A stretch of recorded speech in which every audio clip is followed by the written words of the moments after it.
bo ko hadisan nana ko ciden ko jibrila ya nyinin kamali ihsan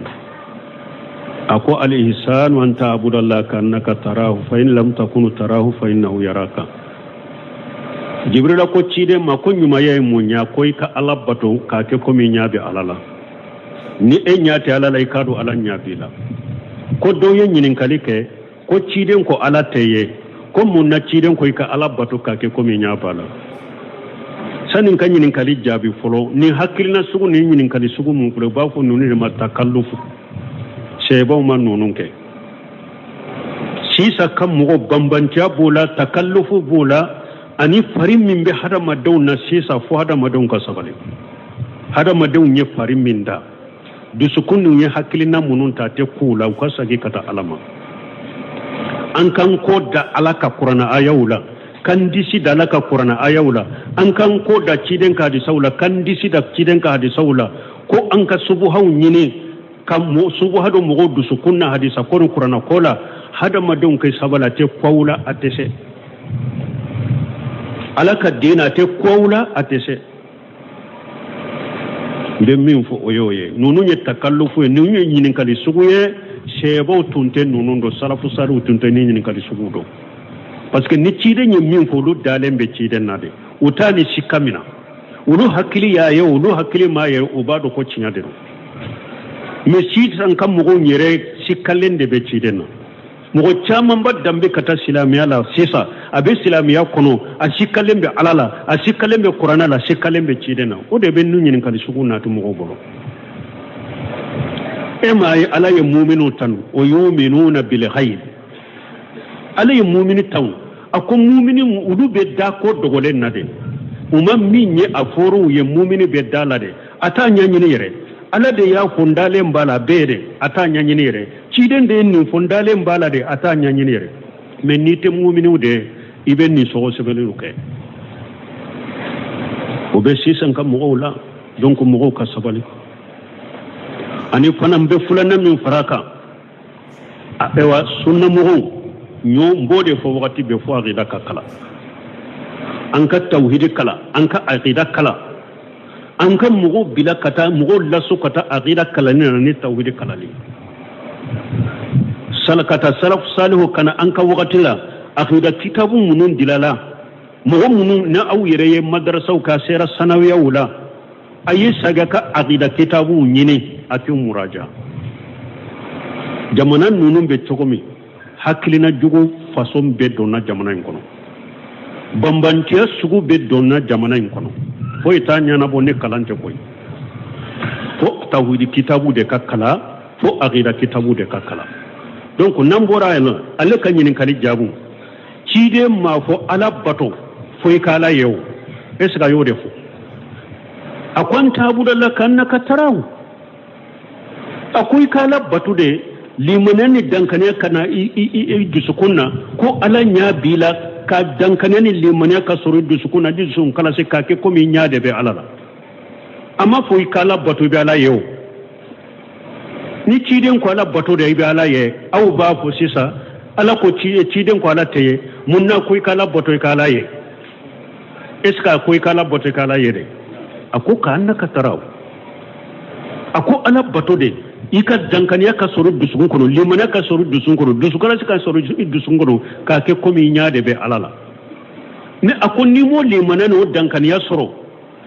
limana ne dusukala ka ke ila ka ke komi nyaabe alala ni mo soro ado koni ala nyaabe hela ika bara inte kanye la nyini yeninde donc ni ciden ko ala ciden ma fo ala teyero ala de ko ala teye lan tarani ala de ko musa mai tese kanne ciden mo fo ala yere de yo fo donc ala ka hakli mandama mais ambe min fo ali sunna wal jamaa ka kala de jiya mani sisa de jankon ka jamana mani sisa de fo aqida kitabu ka kala emma ye jamana nyere muskila mi wakati benne ba fo karamugo ne kalamba go dogo yalite de fonnan kai chamani demisen chaman be min baruka ulu yere de be hatagiya fulanka ulu yere dawa kana dina ma yere folo ulu yere de hatagilendo fono ka dawa kana sunna ma folo ulu yere de hatagilendo ka aqida kitabu kala ulu yele na mimbaro ko to foila ni politique kuma ni fama lagos ni fama lebu nyini ni fama lebu fo ulu yode yecce fariyare uyode ye komi jihadu uyode ye komi karasabe dina kalama fama nani ni fama bordo ni fama lebu fo mimbaro ka uyode ke komi kala munyu lasuma ni mo mi nye qur'ana durusi dorona yere mimbari ko na ke kutuba kala nay akida kitabu shite na ye min kala ni mo mi nye madrasa sanawiya ke doro ona yele mimbari ka ayi arabu kaundo doro be se ka arabu kan fo doro na yele mimbari ko na ke kutuba kala nay akida kitabu kelente aye min kala akida kitabu kelente aye min muraja ode kasara fule jamana inka ode kasara belebele ba fule jamana inka munu mirebe dina nyema ya wulade munu mirebe mimbaru kade ulu yere de ma tawhid do ma aqidaw kala ubake ka jamana noni kata ka beke fitina kata utafe daka magola fana me insha Allah qur'ana wa tiden ka sunna sarafu ka tabolo an ka sunna karmo bauka kuma sheikh ibn baz sheikh ibn semin sheikh albani sheikh salih fawzan sheikh al-haidani sheikh abdul sin abadi kanninta wala fonkan nunun ka kuma ucaride fonkan nunun ka kuma ubode o be dia mo mi nya jamana en kono kadiyai o te dia mo mi nya jamana en ko kadiyai nin be sagi kata aqida kitabu makatu ka kitabu masagi katu made fo an kudu de ka kuma sarafu saru ka kuma de jense jamana kono qur'ana hadisau yedo yinulila abenni e wanyini kali sugu munun jabe abenni ko sugu munun fo hari nasoro delila bola hari nasoro sababe do jamana bella halamina uni jamana aw debe yele makabbe aw ka jamana debe yele makabbe qur'ana ne hadisama am te qur'ana kolo yele ma anti hadisa yele ma anti sarfu ka kuma yele ma kango be aw ka jamana ka ta chogoma ni cinya ma jamana jo galonde be jamana jo min be qur'ana kono ka fo nyema min be hadisa kono ka fo nyema ka salafu saru ka tabul bange ka fo nyema no ma jamana jo galon dila ne no galon foli ni fitina kuma foli de be jamana jo jamana te joni foye ni dina nyumante dina nyuman doron de be jamana jo men ni hakrina sugu munu be jamana in kono afama kelena afama nani na afama porto ewa mumbaru ka deresu ni feuna wote jamana jode a fitina kuma wote jamana jode na ba fi aka jamana ka jabe sagi kata qur'ana demo wa sunna ala fahmu salafu salih nunun de be jamana sumaya nunun de be jamana jo nunun de be fitina bok jamana kono e wonni hada maden dimina na chogo yiddu sura chogo doni kaba ko suleiman urehli ba fo ako hada maden kallimaniya be giriya de ni kadimi giriya yoro mi dan ikallimaniya giriya li be do munna ni hada maden dimina na yiddu su girera idimi bonyana ni ka dimi suma sariya madoro nimba yiranna e kallimana kaji ako hada maden kal dimi limaniya giriya be doni ka dimi giriya lide ni ka dimi gele yara chogo mi de kallimaniya gele ya fana be do yorola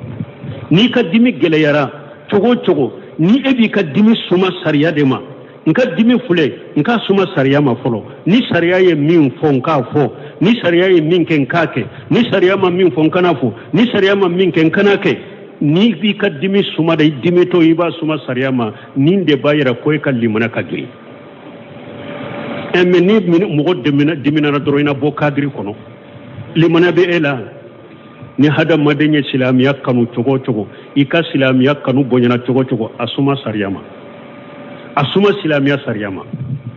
ni ka silamiya kanu minni sariya yoro min nyata iko ke ni ka silamiya sadu ewa kanu iya kanu chogo nani sariya nyogo mi yoro min ma nyogonta abilade ewa ika silamiya supporteriya ka silamiya supporja ka defa asuma sariyama ika silamiya defali suma sariyama ya silamiya defa chogo suma sariyama defali sugu minni sariya ya nyogonta iko ke defali sugu minni sariyama nyogonta ikabila mais ni awun taw dibinana dro nuyu ye mimbari ka be ko muy ninka udusi ka bo ka da mais uta a cité kadri kono abe ko mi disu ka bo udusu ka bo ka da duguma ka sora cité kadri kono fana lebu be edela fana Cheikh Salih Fawzan yo defu comme mo munum be nan kariya ke famo ka mimbaru ka famo nani ku porto ku lebu fo ale fana ba fe ko ale ba ke ka koko ne nan kariya akoy ka baran yere de koko ne nyofolo yere ka baara yere de ko ne nya folo donc ala kan kisala kan tanga bon nin fora mun kama jamana denw sunna mugon aye sagi kata aqida kitabu made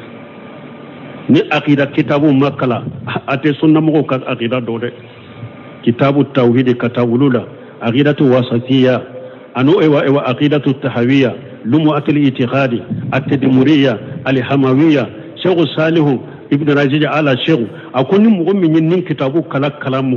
mugo nyuma akwai bi ika fota ani ka keta ni ta fanda ibadu aqidala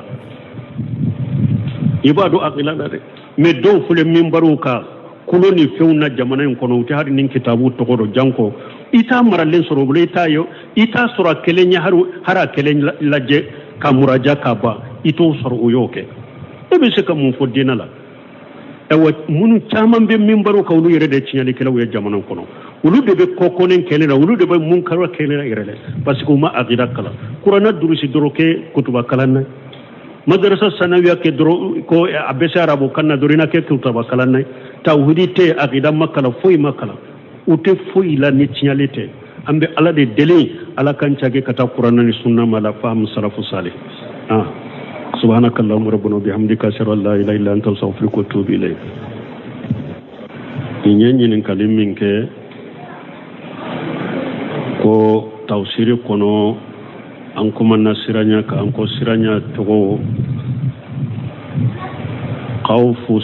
ashirku be ube doba fo khawfu shir ani khawfu tabi'i tabi'i ay khawfu shirk doba fo khawfu shir ani khawfu tabi'i